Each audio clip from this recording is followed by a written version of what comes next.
Hi, Troy Love. Hello there. Well, it's good to see you again. It's good to see you. I talk to lots of people every week about stuff, and it's always interesting. Like I'm able to because I've hung out with you enough. I like when they're talking about stuff. It's like I can start, like I can start identifying the wounds that I suspect. Obviously, not diagnosing them, but I can hear Yeah, little pieces of stuff that that are that are why someone would choose a maladaptive coping mechanism to override all of that. I can go numb out over here and not have to feel the hurt of whatever wound is getting poked in probably a fairly massive way. So yeah. yeah. Well, the beauty of the attachment wounds is you don't have to have a mental illness to have one. Like everybody has them. So it helps diminish the shame when we really realize like we all have these wounds. So Yeah. And I think even just as part of the human race, like unintentionally, we hurt people, and it can be very minor, just, saying or doing something that is, not as thoughtful as we could be.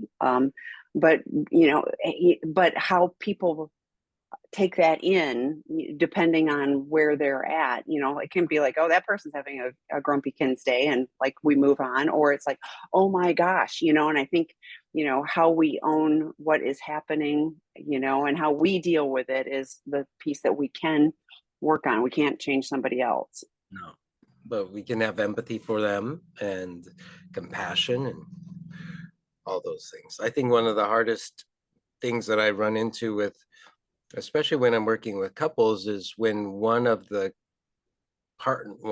people in the relationship does not feel like they have any wounds. And they tell me like, I grew up in a really nice house and I had really good parents and all those things. And I'm glad that they had such a beautiful childhood. This isn't about trying to find things that aren't there. The challenge with that is that what the unintended message is that I don't have any wounds and you do. And so now, I can't relate to you and there's something really wrong with you. And so really helping people see like you didn't have to have a bad childhood to have an attachment wound. Um, I can't imagine trying to go through this imperfect world without getting one from somewhere. It's not about blaming or throwing your parents under the bus. It's like how unless you are like really amazing, and nothing sticks to you, then I'm not sure how you could not have a wound somewhere. So Well, and if nothing sticks to you, like that's almost an issue in and of itself. So, like, I have a question for you on that. Do you see that more often with the person who struggles with compulsive behaviors or with the betrayed partner? Like, like in a coupleship, if somebody's going, "Oh, I don't have anything," do you have any feel for that? I've seen it both ways. I was just Okay. talking to a betrayed partner the other day, and she really was wrestling with, until my husband did what he did, I didn't have any of these wounds, um, Hmm.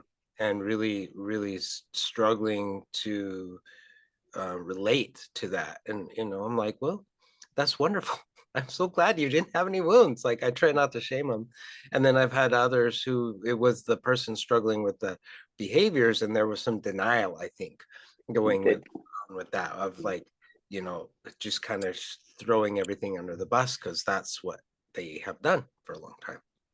Well, and that's what I was curious about because I could absolutely see it with the person with the compulsive behaviors. And I have shared the book "Neglect the Silent Abuser," Dr. Enid Gray's book, because it's one of those where it's such an aha moment. It's like it's not Child Protective Services coming; it's just like there wasn't bandwidth, or like one of the things when I'm talking to people, if I say, or we have to have the appearance of looking perfect to the world, and they go, oh my gosh, and it's like that kind of stuff where you're not allowed to have anything unpleasant or uncomfortable because we have to look really good to everybody, and that does create a wound in and of itself. Yeah, I mean, it's always interesting, but fortunately we've got some people that Thank typed you. in some questions, so yes. Oh, here's a good one. How does a person identify an attachment wound, and how would a person recognize the maladaptive coping mechanisms they may be unconscious of? All right. So if you look behind me, these are the 6 attachment wounds. They come from the book Finding Peace. It's a workbook that I wrote. So shameless plug right there. Anyway, but so these are the 6 attachment wounds. So I'll go over them really briefly. Loss happens when you have somebody in your life who you were really close to, and then they maybe passed away or they moved away. They you were really close, you had a best friend, and then their parents moves or whatever. So this one is that nobody did it intentionally to you. It's just a part of life. It can be a lost wound, like I got diabetes, I got type 1 diabetes, or I lost my arm or something, where it's not like anything happened, it's just part of life, but it can be really painful. Neglect, which was what Tammy and I were talking about just a minute ago, it's when you need someone to pay attention to you. You have emotional or physical needs that are not being met, and when you go to the people who are in the position to help meet them, they don't, because they're too busy, aka your parents. They're too busy, they're doing other things, they're preoccupied with other things. Rejection, when you're being told that you don't belong here, that you're not wanted, you you need to go away, you have cooties, that kind of stuff. uh Abandonment, when people walk out of your life and they just leave and there's no explanation as to why they're gone, but they were here and now they're gone, and you don't know why they left. um Betrayal, when somebody has done something that violated the trust that you had with them.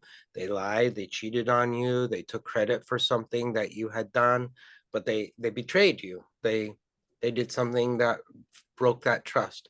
Or abuse, where somebody physically or sexually or spiritually inflicts their own woundedness on you, and that's an intentional type of wound where they abuse you sexually or physically or those kind of things. So those are the 6. You probably just from that list might be able to identify which ones you have, but in the workbook, there is actually an assessment that you can go through that helps deepen your understanding of all that kind of stuff. And then take a look at, so with all those wounds, what do I normally do to try and deal with the pain of that? Do I become a workaholic and I work a ton? Do I eat food? Do I use sugar? Do I end up turning to porn? Do I end up sleeping a lot? Do I end up isolating? Do I end up blaming a lot? So there's thousands of ways that we try to cope with the pain, as a way of dealing with it. Um, and so in the workbook, we also walk through figuring out what some of those are. We give some examples, but um, just if you just ask yourself, okay, what are some of the behaviors that I do that I know are really unhealthy, but I keep doing them anyway? That's probably one of those numbing behaviors that we do, because we already know it's not good for us, but we do it anyway. And why do we do that? Well, honestly, because we're hurting, and we found that this little dopamine kick feels really great when we do that for a moment. And so for just a moment, I don't have to feel that pain as intensely. So, well, first of all, I wanted to put CP on my hand for cootie protection when you talked about cooties, because I haven't heard that term in forever. But I was like, oh yeah, I used to run around with CP.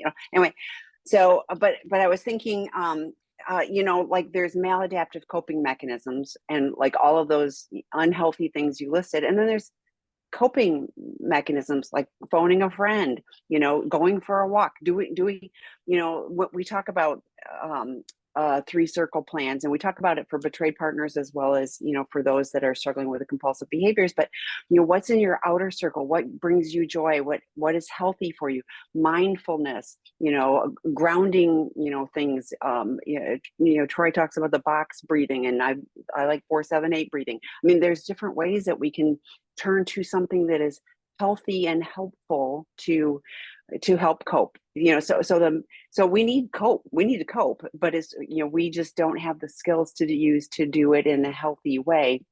But life is not, just a relaxing little journey. There's stuff, and we need help and support along the way. So for betrayed partners, we have drop-in groups that where people get other support. That's a good thing. For addicts, same thing. There's there is support along the journey. I did type in the chat. So Troy's book is posted on our website under books, but he also does an online work group, and I posted that information. So that's working through that. Separately, he does this with betrayed partners on alternating Thursdays as a drop-in group, and with the guys on Friday mornings.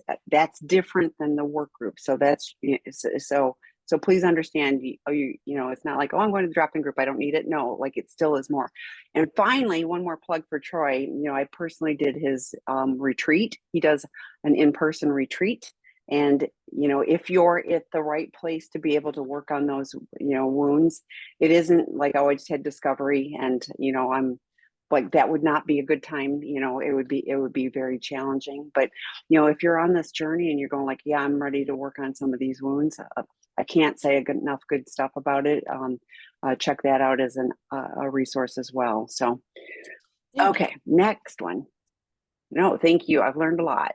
I'm the unfaithful, and I'm struggling with withholding certain information. D-Day was June of 2022. How do we fight through that? Or how do we fight through that when you are scared to say it caused a reaction from the betrayed? So hopefully y'all are getting some counseling for both of yourselves, and if you and your therapist feel like it's ready to also do some couple stuff. So one of the concepts that you see a lot with sex addiction is the red, yellow, and green, or the outer, middle, and inner circle behavior thing.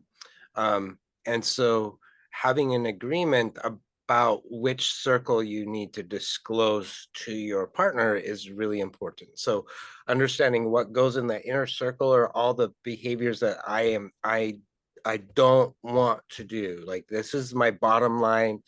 I'm not going to do these behaviors. So I'm not going to look at porn, or I'm not going to, whatever that happens to be. I'm not going to go to the strip club, whatever that happens to be. And you and your therapist, and if you have a sponsor, your sponsor is part of figuring out what's in there. Your partner and you figure that out. And then the middle circle are things that probably are unhealthy, but and if you keep doing them, we'll probably get you down into the middle. And a lot of clients that I know and other men that I've worked with don't necessarily tell that to their partners. They will tell the inner circle, or they won't tell the middle, but they are still telling somebody. They're talking to their sponsor. They're still having accountability. So it's number one is, what do you and your partner agree upon as far as disclosing information?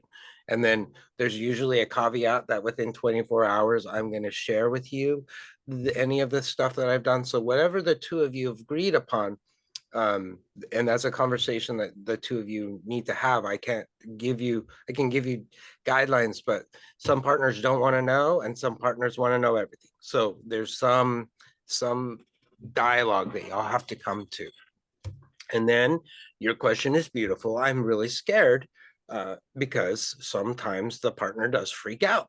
And I'm reminiscent of, I wouldn't tell the truth to my mom because she got angry every time, screaming and yelling. And so my attempts to not tell was my attempt to protect myself. And it always dug me in a hole because, as a kid, I wasn't that great of a liar, and my mother saw through it. So that always dug me in a hole, and she was mad. And I can't tell you how many times partners have said, I can handle you telling me that you've done something. I can't handle being lied to. Like being lied to is worse than whatever you've done. But men, men and women, addicts really do have a hard time wrapping their head around that, because I think there's so much shame that we carry around our behavior, and we're so ashamed, and we know we're going to get in trouble, so we hold back. So if you're in couples counseling, being able to say, okay, how do I share with you in a way that I recognize is probably going to bump up against some stuff,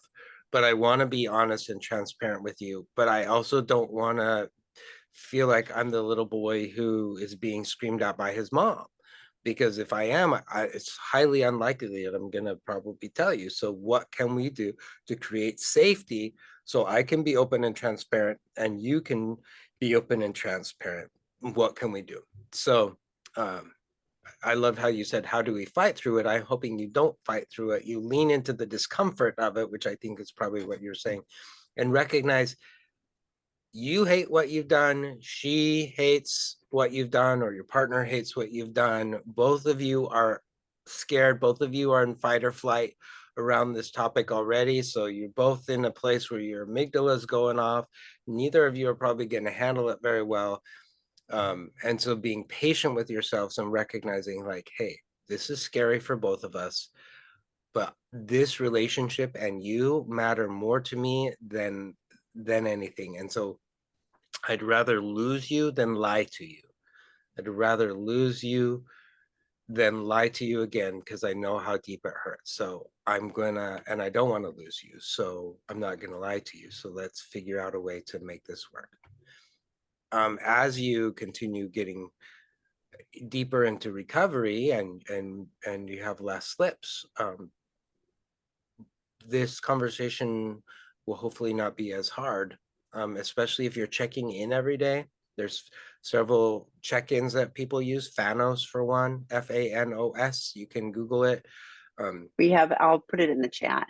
Yeah, that you can use, and checking in every day, that minimizes some of the fear because you're doing it on a daily basis. But there are some tools that are out there to help you with that.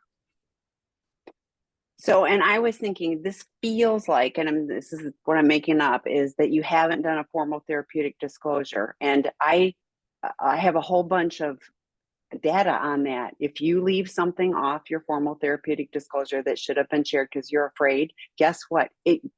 Like everybody goes, oh, like I just will leave it off because your partner is gonna be really mad and it'll be a deal breaker. Guess what? They find out, and then it is, so then the worst happens. So if the point of a formal therapeutic disclosure is to set a foundation for healing, and you guys are more than a year out, so I really hope that you've already been through that. I'm hopeful but not confident that you didn't leave something off, but this is not a do-it-yourself job. Please don't try to do this yourself, because you'll overtell gory details that then the poor partner is going like, oh, I can't get this, these images out of my head. So all of this, it's complicated, and get professional help to help you. But I also know that um, oh shoot, sorry, my phone just went, and I was oh yeah, the fight through. I loved what Troy said. It isn't about fighting through it. Oh, I know what I was gonna say is fear is false evidence appears real. And I can catastrophize anything, but as Troy said, it really is. If you come to somebody, and do it, like, may I, I have a difficult, thing to share. Are you, are we in, like, don't just, don't do it in a car. That's like the worst, because then you're trapped. Like, that's like, don't do that. Like, you're trapped. And so I'm going to tell you stuff so that you can't, jump out at, 60 miles an hour. So like having how do we talk about these things? Having a plan for, we share. I'm finding the Fanos. I'll put that in the, in the chat, but it's like, how do you have a conversation about that? We talk about the 24-hour rule. If there was a slip, if if the agreement is 24 hours, you come to that person and say, here's what happened. Here's what I'm doing. I've called my sponsor. I've got a therapist appointment. I'm doing these things so that it doesn't happen again. Of course, the partner's going to be upset to hear, but they're thinking, wow, this is different. You're telling me, I'm not discovering it. Waiting for that other shoe to drop that I discovered it yet again is just, it erodes the soul, for partners. So, but I'm really glad you're here and asking, but like, fear, holds us back. Shame holds us back, and we can't live a life of integrity if we're constantly holding on to those things. So I have a disorganized avoidant attachment wound. How does this show up in a relationship, and how can I work on this to get better from it? So you better talk about what attachment Yeah. styles are, please. Do a Okay. little Yeah. primer on that. A disorganized attachment style is also known as fearful and avoidant. So anxious and avoidant. So on one side of the spectrum, we have people who are very anxious. They're very afraid that people are going to leave them. They become very clingy because they've been hurt in the past, and so they really want people to be very close to them, and so they're very anxious, and they're suspicious, and they're afraid that people are going to leave them all the time, and those kind of things. And then on the other side of the spectrum, we have avoidant, which is I'm not going to open up my heart. I'm not going to share with you a whole lot what's going on with me. I'm going to be a little standoffish, a little bit more aloof, because I don't want you to hurt me. And so I'm going to just stay back a little bit. And then in the middle is secure, where I know that we're okay in this relationship. I'm okay, and you're okay, and we're okay. Okay, so when you have a disorganized avoidant attachment style, you're on both ends of the spectrum. So one moment you're very anxious and you're very worried that they're gonna leave, your partner's gonna leave, or your friends are gonna leave, or no one's gonna be there for you, and so you become very clingy. But then when people start to be close to you, then you begin to pull away, and you're like, "Ooh, this is scary." What if you leave me? What if you reject me? What if you abandon me? Um, I'm not sure that I want this level of intimacy, so I'm going to pull away a little bit. And then when you start to feel lonely and really um, separate, then you become clingy, and they're like, oh, wait, but I'm going to lose all these people. I'm going to lose this person. And so then we go back and forth. And so it's dysregulating for us, and then it's also dysregulating for our partner, because they don't know which one we're getting. So both sides are based in fear, right? And kind of what Tammy was just talking about. Like, so there's a fear that, going back to the attachment wounds, that I'm going to be rejected, abandoned, neglected, those kind of things. So when I'm in the anxious mode, I'm trying to do that in a really clingy way, and then the avoidant way, I'm trying to back off and not pretend it doesn't bother me. But at the core of it is you have some needs that are not being met. So what are some of the healthier ways that you can get acceptance? What are some ways that you can get assurance? What are some ways that you can get comfort, and have people be present for you? And part of this is being mindful and recognizing this for yourself. Oh, I'm starting to go into the avoidance stage. What am I afraid of right now? Talking to a therapist, or talking to a friend who is willing to be patient with you around all of that, and kind of sorting through the fears. Journaling is another way of figuring out, like, what is this, so you become more mindful, because you can, I believe, some research says you can't, but I believe you can improve your attachment styles. You can become more grounded within yourself, and the more grounded you become, the more regulated the relationship becomes. And so it's not so polar with your partner. Well, and I think a lot of this is like, if we just communicate, if we say, I'm afraid right now, like this is really scary for me to talk to you about this, every time I do that, and I actually do this, like then every time I do that, guess what? My fear and anxiety goes down because now I've owned it.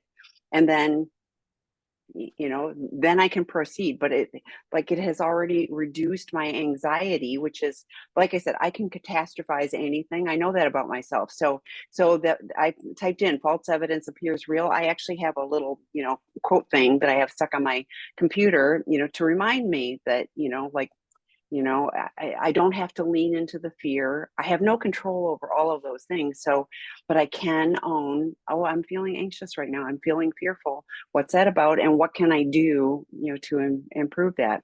Usually it's own it and remember that it's probably like the chances of it being as catastrophe as I think it is are like less than 1%. It's usually way less than that. So anyway, next one. Wondering your thoughts on attachment wounds and how they relate to someone who needs to constantly be the center of attention. No one could possibly meet their needs. Uh, well, no one person can possibly meet all of our needs. So let me validate that. That's true because I might be having a bad day. And so today I'm not in as good of a position to meet some of your needs as I might be tomorrow. So when you think about the wounds, I'm guessing that the person has a massive neglect wound. And when you have a massive neglect wound, what you really need is a lot of attention. So there's a phrase that says we're only as needy as our unmet needs. Oh, So if a person is really needy and likes to be the center of attention, well, what that tells me is there's a lot of unmet needs there. And the person has figured out that if I'm really funny or if I'm the life of the party and everybody's paying attention to me, that I, in some way, I'm getting that need met. Now that can be really annoying for the partner. Uh, Especially if they do it in an arrogant way or a narcissistic kind of way where they make the world make it all about them. And so we can't fix that. The person who is the needy one can fix that and figure out what else they can do. And if they're open to feedback about how this affects you, that might be helpful for them. But what I'm guessing is massive neglect wound. And here's the we haven't talked a whole lot about the core beliefs, but with the wounds there's also core beliefs that are attached to them. And with the neglect wound, there's usually a wound that says nobody will show up for me when I need them. And so they've created this core belief of, but when I'm funny, people will pay attention to me. So nobody actually cares about me. Nobody actually wants to be there unless I'm the center of attention, unless I do things, make jokes or, life of the party, and then people pay attention to me. It's not a realistic core belief because when the party's over and the people go home, the need actually never got met. So they're just as needy as they were before, but it felt really good. So it's almost like their drug of choice, right? So that's what happens is they're using that as their numbing or protective behavior instead of actually finding ways to really get that neglect need met. well, I was thinking while you're talking about that too. It's like, but I'm being funny and I'm putting on this facade. So you don't really like me. You like this facade, this funny version of me that I'm putting out there for you, which I think on some level probably intensifies the need, right? Yeah.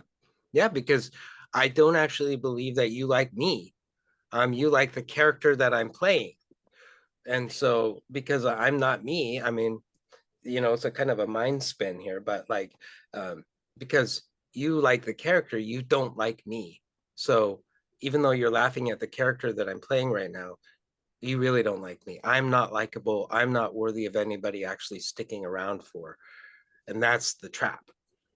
Yeah, yeah, because you don't know me because I won't let you know me, because I'm not as funny as I'm projecting. So challenging.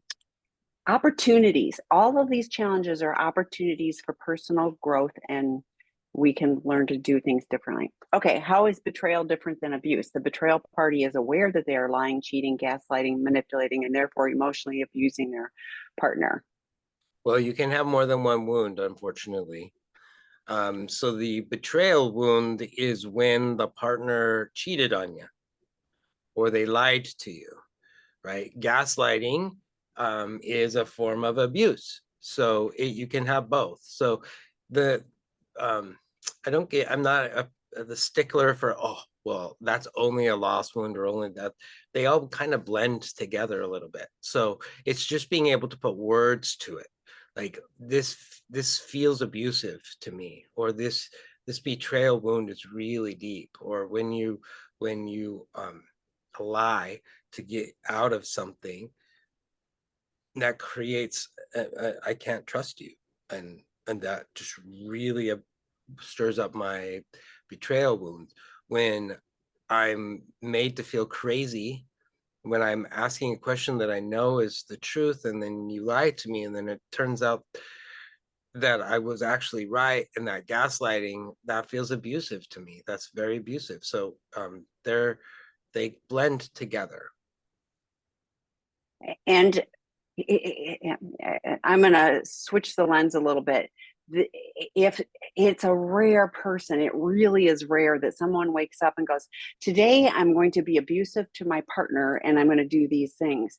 You know, if you're looking for it to be intentional, are all of those choices? Yes, but it's out of brokenness. It's a maladaptive coping mechanism. It's out of all of this woundedness that Troy is talking about, that we turn, like the example just now, I'm turning to being funny because I have a need that is unmet. So I'm turning to lying, cheating, whatever it is, I'm turning to all of those things because I have a need that is not met. And it's not up to the partner to meet that need. It is up to the person to identify what I need to do in a healthy way to do it.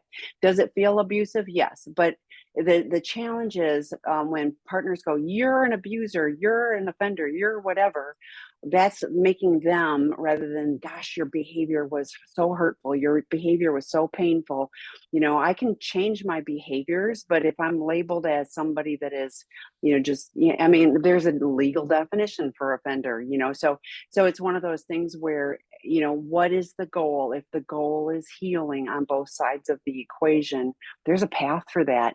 If it's, I'm a victim of your abuse, that gap is really hard to navigate. We've had guys come to treatment, and when their partner is dedicated to that person as an offender or abuser, it is a much more difficult process to find healing for the relationship than when somebody goes, I just said to somebody yesterday, I said, if you can think of that person as an 8-year-old, and because these wounds usually happen before age 10. So if you can just, I look at that person as an 8-year-old and go, this little boy, and it's not an excuse, but if you can have just a little bit of, gosh, this person is an 8-year-old boy who's trying to navigate the world. They didn't do a very good job. They found a coping mechanism, and boy, has it turned on them, and it's hurt me too.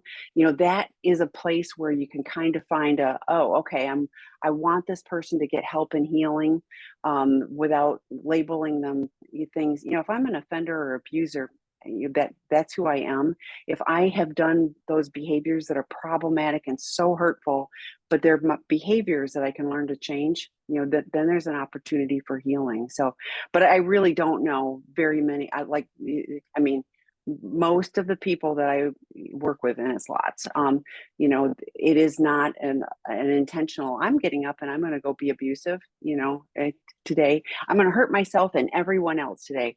They're just going, I don't know how to cope with life. And, and yeah, I chose really, really poorly. So, okay. Oh, here's one to kind of back to what you were talking about. How can I not lose you because I love you and we have a life together, but also not bring back the sexual part of the relationship ever because I'm afraid, and the threat of relapse and reliving the trauma over and over. And also because the sex is now not something I'm interested in after discovery. Maybe continuing our in-house separation forever. Well, I can't make any decisions for you. And honestly, like if sex is something that is now so traumatic for you that it just doesn't work for you, you have every right and every ability to say that that's not something that I am able to do anymore. Your partner may find that that is a deal breaker. Uh, so that's something that may happen, and that does not mean that you then need to compromise where you're at in order to keep them. That there's some really tough conversations that the two of you are going to have. Sex is a can be a beautiful part of the relationship. It's a beautiful bonding part of a relationship. When there's trauma involved in it, then it gets tainted and it gets darkened and destroyed. So I want to honor that pain is really, really intense. You identified that you're afraid of the threat of relapse and reliving the trauma. So your partner may relapse. And we have a saying that says relapse is part of recovery. We may fall flat on our face, and then we learn, okay, what didn't work? I thought I was doing really well. I thought I was working my program, and yet I fall flat on my face. What was I not being vigilant to? What was I not remembering to do? And how can I learn from that so that I don't fall flat on my face again? um, but that fear is profound for you, and I get that.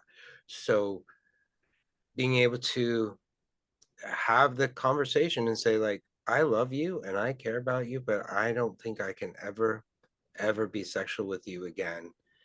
And then you and your partner will have to decide what that will look like. And if that's a deal breaker, your partner may say, that's okay, I will wait, um, with the understanding that it may never come back. um, and I'm not suggesting this, but some partners decide to have an open relationship, but it's transparent this time, not not hidden. Um, the other partner knows who the other partner is.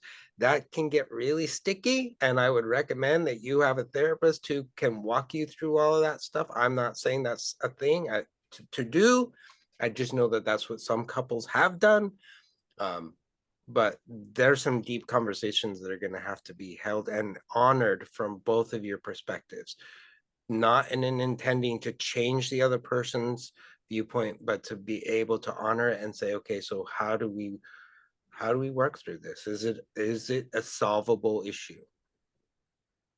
Yeah, and I was thinking, I mean, you love this person clearly, and the fear, the threat of relapse and you know, I I know lots of partners who can see, like, but Troy said, before somebody falls on their face, they start to feel that person distancing. They start to see the warning signs before it happens.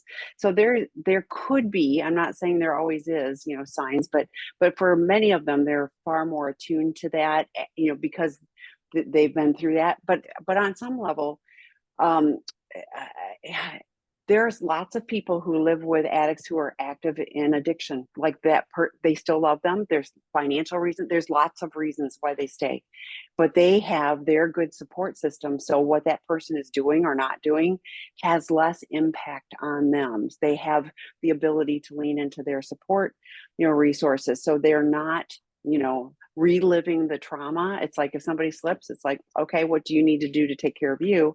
But it isn't, it isn't like, oh my gosh, here I am, completely thrown into the abyss again. So I think for each of us, there's an opportunity to, what do I need to do to take care of my trauma work?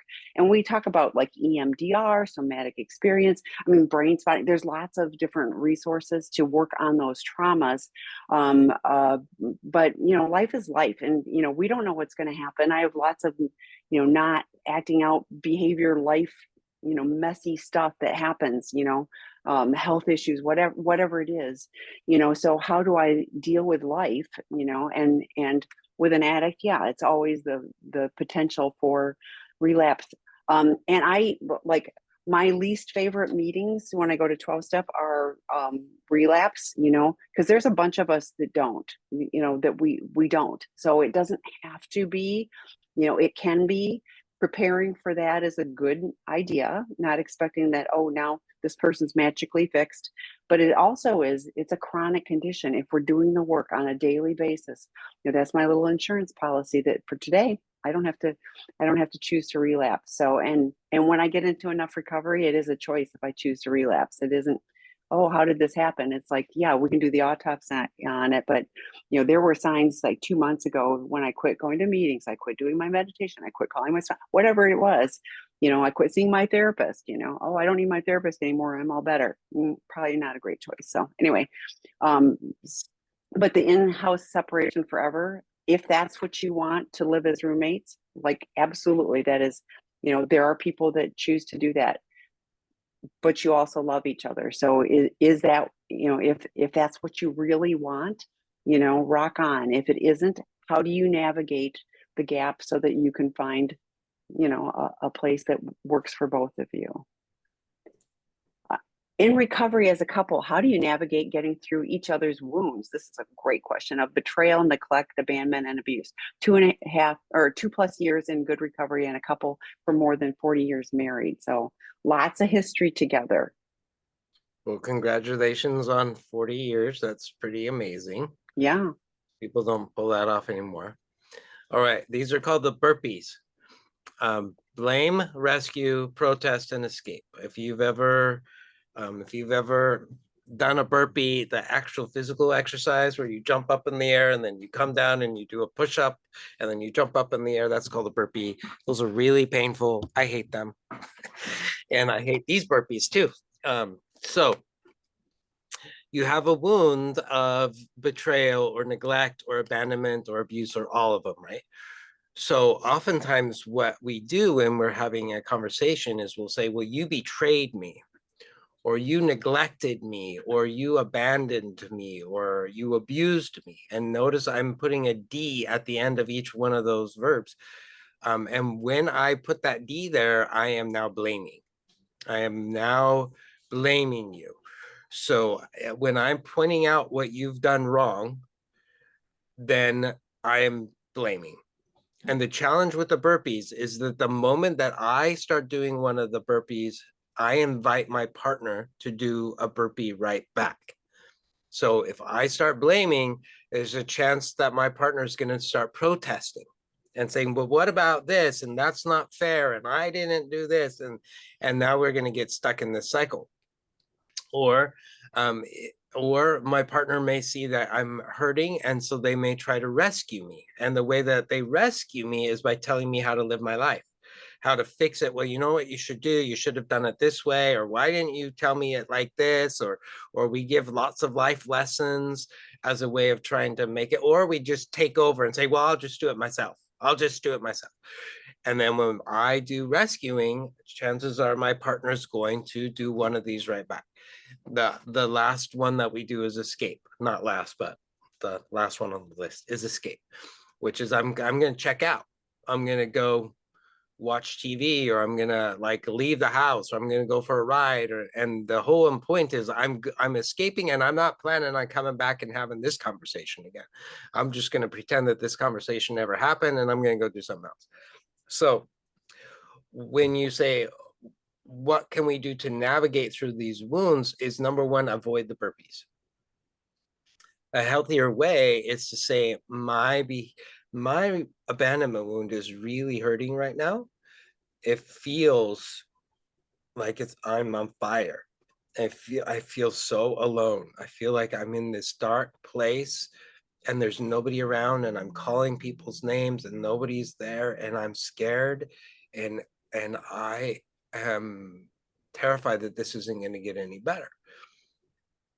Or when you didn't answer my phone call when I called you, or you didn't respond to the text, it hit my abandonment wound, and then that's how I felt. When I do it like that, the partner hopefully can get a sense of that sounds so terrifying, to be in a dark place all by yourself and to be alone. I want to help that. I want to help you not be scared, and not from a rescuey, well, let me tell you how to get out of that, but let me show up for you. Wow, honey, that sounds so scary. I can hear that when I didn't respond right away, that really bumped up against that wound, and that was the last thing that I wanted to ever happen. I can hear your fear. I'm here right now. I would love to share with you what was going on with me. And so it's a little bit different than you didn't answer your dang phone when I called, and that. So watching out for these four, Dr. Gottman calls the four horsemen of the apocalypse. Those are similar. They're not the same exactly, but these four things can really destroy a relationship really fast. So it's your wound. It's kind of like the little kid who fell on his bike, and now he's got a big old owie on his arm, and he goes and he shows the neighbor, hey, you want to see my owie? That's what we do when we're talking about our wounds. Hey, can I show you my owie? Can I show it to you and tell you how it hurts? Instead of, can I point out that you caused this thing to me? That won't work very well. What happens if you're telling me about your abandonment wound and I go, well, let me tell you about mine? Oh, I hate it when that happens. Yes. One-upping, Yes. one-upping. Well, you think that's bad. That's not empathic. And hopefully you can have conversations like, I want to be able to share mine without you one-upping me. I need to be heard right now. I need you to see if you can pay attention to what's going on with me, because that's really annoying. It's like all of a sudden we're having a contest about whose wound is bigger, and that just doesn't help. So Brene Brown talks about finding people in your life who don't do that. Hopefully your partner is not one of them. You may have friends that do that. And so finding people who don't do that, who can provide support and comfort and just validate that it hurts. And I would invite, I say this a lot, when you're not in one of those moments, talk about it. Talk about, I want to be able to share this with you. Here's what I would like to share. And here's what I'm kind of looking for, and I want to be able to do the same thing for you. But like, like when you're not in the heat of the moment, it can be helpful to have, oh, now I've got a little, not a script, but I've got a plan for how we can do this, and we can try it. And guess what? If it doesn't work, as well as we hope, we can try something else. But just uh, having the ability to talk about it when it's neutral is is helpful. Okay. How do you keep from shutting out the addict as you begin to heal, not seeing them romantically because of the amount of time it takes to get into recovery? So we all have the ability to objectify people. So an analogy that I use sometimes is, if I am in a room and the light bulb goes out, and I grab a chair and drag it over, and I stand on the chair to reach the light bulb to take it out, what does the chair become? Well, it becomes a tool. It becomes a ladder for me to use to get the light bulb. If I'm trying to get out of the room and the chair is in the way, it's blocking my door, and I have to push it out of the way, what does the chair become? An obstacle, a barrier to me. And if the chair is now across the room and out of the way, what does the chair become? Irrelevant. Doesn't matter anymore. So we do the same thing with humans. Hmm. We can use them as tools to get us what we want. We can see them as we can see them as obstacles or barriers that prevent us from getting what we want, or we can see them as irrelevant, like a piece of trash on the side of the road, and that they don't matter.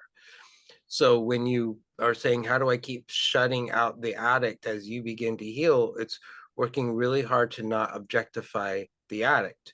And I would tell the same thing to the addict, because the addict has been objectifying people all over the place. I'm seeing them as tools instead of humans, right? And so the irony is that when we begin to see people as objects, it gives us permission to treat them less than human and not feel guilty about it. Because if I abuse the chair, the chair doesn't have any feelings. It doesn't care.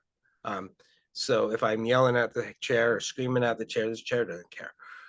And then I don't feel bad. I don't feel guilty. I don't, it's just, it just doesn't matter. So that is the key, is to be able to continue to see, and it's not easy to do, but continuing to see that your partner has attachment wounds and dreams and goals and hopes and fears just like you do. And they may have not made the best choices in the world as they've been trying to figure that out, but and maybe you haven't done as severe behaviors as your partner, but you also have made choices that maybe haven't been great for you too. And you've made mistakes too. Like we're all human, right? And so being able to see the human in your partner instead of the object of your partner, and then that gives space that if you see him as human or her, you may then be able to fall in love with that human again. You may also say, I care a lot about you, but the magic just ain't there anymore. But you're doing it from a human perspective, not an object perspective. And then you'll feel better about you because you're staying in integrity. And I was thinking, when you're shutting that person out, like that feels like I'm going to my most protective little cocoon, and like I just want the problem not to be able to touch me. And so on any level, and so I would really encourage you to get, you're talking about doing healing. I really encourage you to lean into the healing support. We've got drop-in groups. We've got a betrayed partner work group that starts again on the 2nd of November. So there's opportunities for you. And, like this is painful.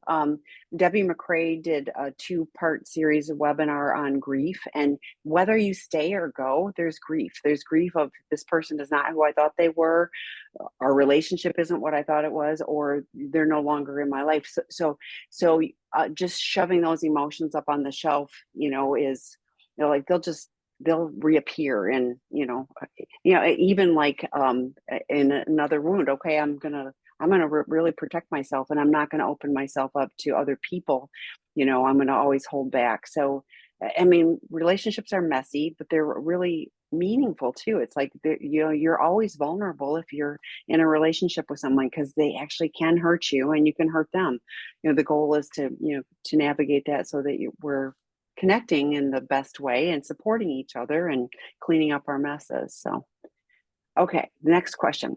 What are some most effective ways to work on trauma? I hear EMDR and somatic mentioned.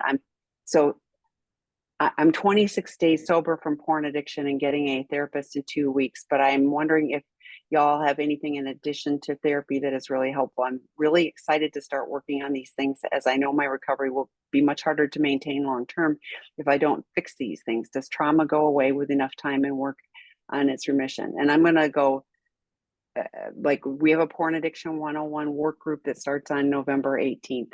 Like, get a foundation. I'm thrilled you're 26 days. And that is so early in the process. So, Troy, and then I've got some more options to share. Sure. Congratulations on 26 days sober. That's super tough, dude.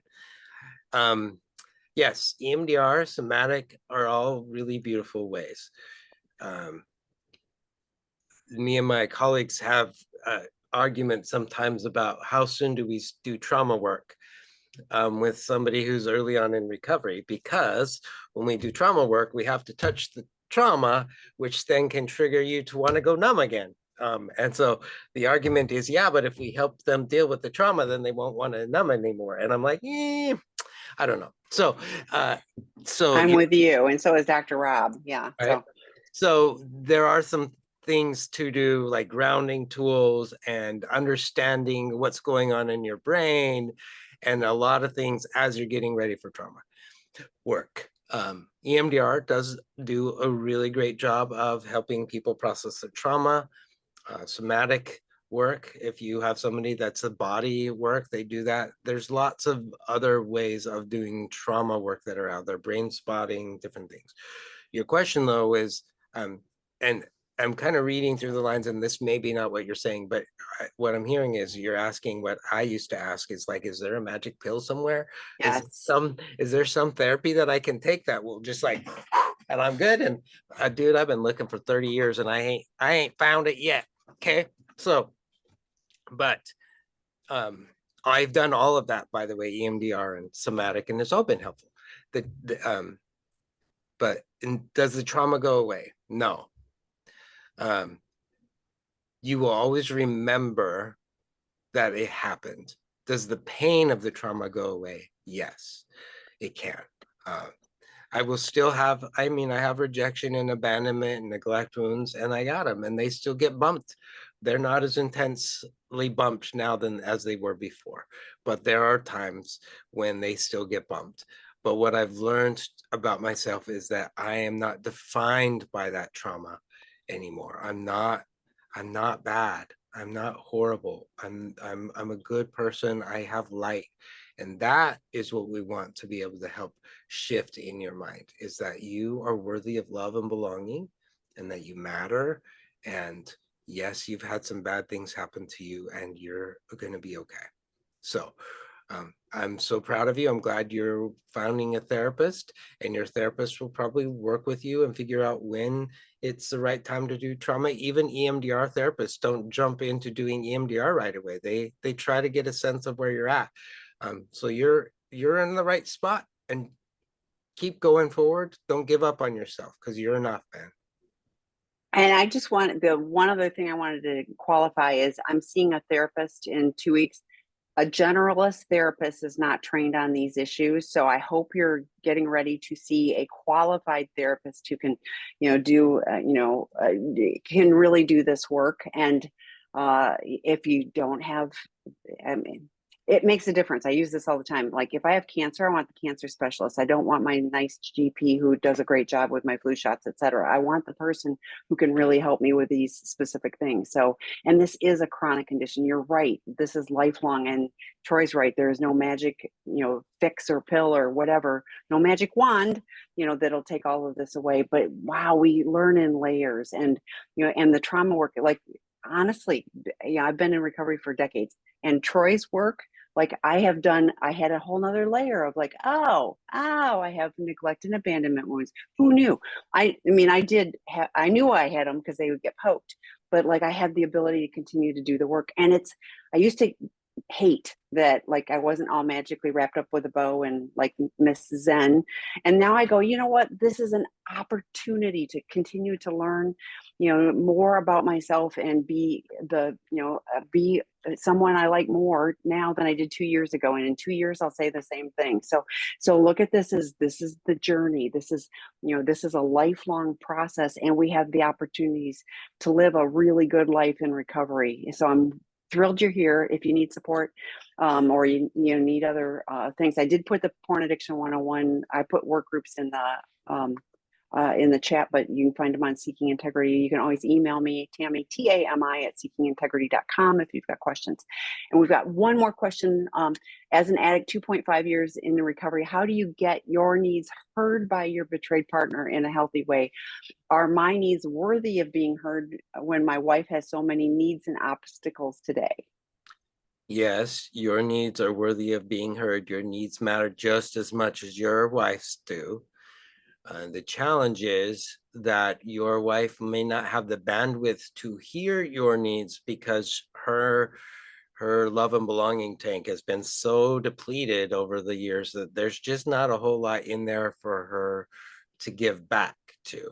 But it doesn't mean that you're not worthy of that. So part of that is, it's ironic, but figuring out ways to try to help get her needs met and trying to find ways to show up for her. And in the process, she's paying attention to you, and some of your needs start to get met. But um, that that is part of why we have the recommendation of doing groups and having a sponsor and having an accountability partner.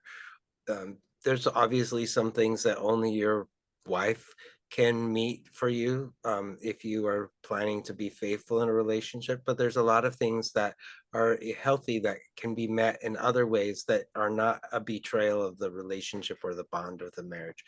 um, and finding out how to get those needs met so your bandwidth is high enough that you can hold space while your partner's bandwidth gets bigger is one of the challenges of recovery.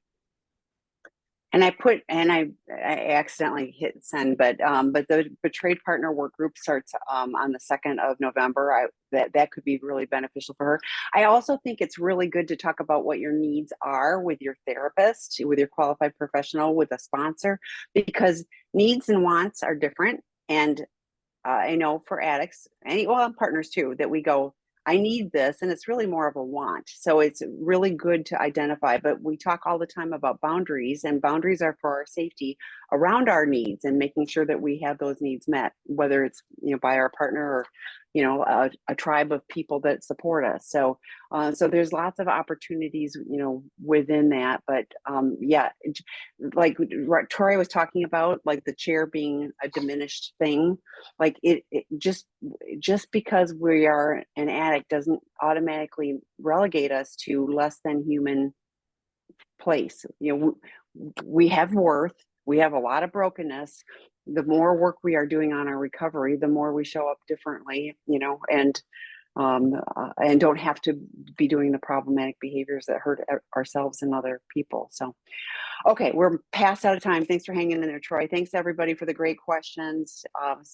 We've got the whole Wednesday morning series, so check out the calendar. Troy has his Thursday morning with Betrayed Partners, alternating Thursdays, not this week, and then the other is Friday mornings with the guys. So, and I did put the work group. He's got the attachment wound work group too. All right, thanks everybody. Bye.